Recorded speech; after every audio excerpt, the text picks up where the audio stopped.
अभी आपने देखा शिक्षा मंत्री ने शनिवार दोपहर को इस्तीफा अपना दे दिया। जहां एक तरफ पूरे स्टूडेंट खड़े थे, वहीं दूसरी तरफ पुलिस खड़ी थी। काफी सारे प्रोटेस्ट में घायल भी हुए, काफी लोग इस पर अड़ भी गए। जब तक यहाँ पर इस्तीफे नहीं दी जाती है तब तक हम लोग यहाँ से नहीं हटने वाले। इसी को देखते हुए शिक्षा मंत्री ने शनिवार को दोपहर में इस्तीफा दे दिया। जहां उनका साफ साफ कहना है, अपने पोस्ट में लिखा, जहां जंतर मंतर और पूरे देश में उत्पन्न हुई स्थिति को देखते हुए ये कदम उठाया जा रहा ताकि राष्ट्र विरोधी ताकतें इस स्थिति का फायदा ना उठा सके।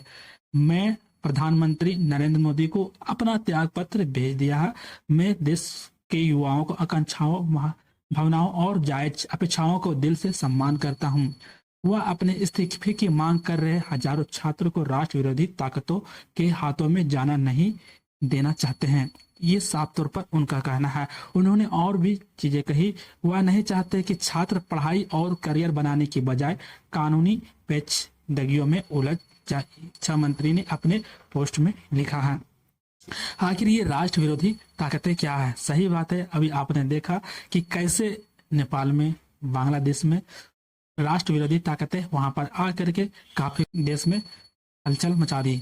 सबसे पहले हम लोग समझते हैं कि ये राष्ट्र विरोधी ताकत क्या है। राष्ट्र विरोधी ताकतें वे व्यक्ति या संगठन, नेटवर्क या विदेशी तत्व होते हैं, चाहे किसी भी देश का होता है, जो किसी देश की चाहे संप्रभुता हो, अखंडता हो, एकता में सुरक्षा या संवैधानिक व्यवस्था हो, इसके हित को पूरी तरीके से नुकसान पहुंचा देना, यही कहलाता है राष्ट्र विरोधी ताकतें। जहां पर ये ताकतें हो सकती है आतंकी संगठन। अभी देख ही सकते हो कि आतंकी संगठन कितने ज्यादा हो रहे हैं। ये स्टूडेंट के भेष में आएंगे और कब किस पर वार करके चले जाएंगे किसी को कुछ भी पता नहीं चलेगा। नागरिकों पर हमले कर सकते हैं, बम विस्फोट कर सकते हैं। यदि स्टूडेंट के भेष में आएंगे, बम लेकर के कोई मार के चला गया तो उस टाइप में भी आ सकता है। जहां आत्मघाती हमले भी हो सकते हैं। भय का वातावरण बनाना, पुलिस के ऊपर हमला किया जाए या फिर स्टूडेंट के ऊपर हमला किया जाए, ये इस तरीके का आतंकी संगठन भी कर सकता है। इसका ये मौका का फायदा उठा सकते हैं। उग्रवादी कुछ संगठन भी होते हैं, जहां कुछ नक्सली भी इसका काफी ज्यादा फायदा उठाते हैं। विदेशी जो शत्रु बैठे हुए हैं, काफी सारे ऐसे देश हैं जो भारत के भी दुश्मन हैं, वे लोग वहां पे इसका जासूसी भी करते हैं, साइबर हमला भी कर सकते हैं और दुष्प्रचार, काफी सारी चीजें यहाँ पर नुकसान पहुंचा सकती हैं। इनका उद्देश्य सिर्फ एक ही होता है, सरकार को किसी भी तरीके का कमजोर करना, देश की सुरक्षा जो भी बना हुआ है उसको नुकसान पहुंचाना और अलगाववाद बढ़ाना, आतंक फैलाना, आर्थिक नुकसान, इस तरीके काफी सारे यहाँ पर देखने को मिलते ही हैं। अभी आपने देखा कि नेपाल के अंदर कितना ज्यादा प्रोटेस्ट हुआ, उनकी सत्ता तक हिला दिया गया। उसी में स्टूडेंट के बीच में ही घुसकर कुछ ऐसे संगठन के लोग होते हैं, देश के दुश्मन वाले के लोग होते हैं, जो उनके हितों को नुकसान पहुंचाते हैं। बांग्लादेश में देख लो, हर जगह में कुछ न कुछ इस तरीके के जब प्रोटेस्ट होते हैं तो या डर जरूरी बन जाती है कि राष्ट्र विरोधी ताकतें कहीं देश को नुकसान ना पहुंचा दे। इससे राष्ट्र सुरक्षा का जो भी है काफी ज्यादा प्रभाव पड़ता है। तो इसी को देखते हुए ये शिक्षा मंत्री ने कदम उठाया कि ताकि हमारे देश में जो राष्ट्र विरोधी ताकतें हैं इससे काफी ज्यादा प्रभाव पड़ती है, जहां काफी ज्यादा हिंसा बढ़ सकती है, कानून व्यवस्था प्रभावित होती है, वो अपना सीमा सुरक्षा पर प्रभावित कर सकती है। घुस करके काफी ज्यादा उस पर सीमा पर तनाव भी बढ़ने लग जाते हैं, जिससे काफी नुकसान भी पहुंचती है।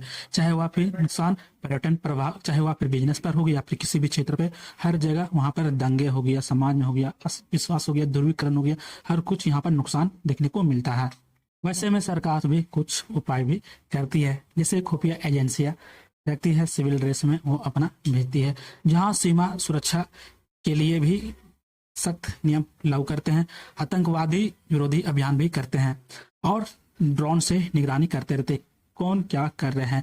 और जब भी इस तरीके का जो राष्ट्र विरोधी ताकतें जो देखने को मिलती है वो किसी न किसी प्रोटेस्ट में ही देखने को मिलती है, क्योंकि बाहरिया आकर के और यहाँ पर देश को नुकसान पहुंचाते ही हैं।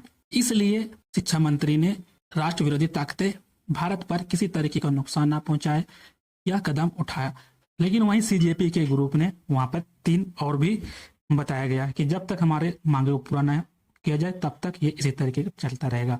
सबसे पहले जितने भी है स्टूडेंट हो तो परिवार को जो भी आत्महत्या कर लिया गया था उसको 1 करोड़ रुपए का दिया जाए, और 20 तारीख जो भी इस तरीके के पुलिसकर्मी के द्वारा बिहेवियर किया गया था उसको खिलाफ कार्रवाई भी होनी चाहिए।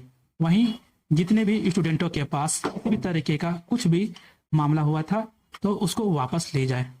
तो ये थे पूरे न्यूज। इस विषय में आप क्या सोचते हैं, अपनी राय हमें जरूर बताएं।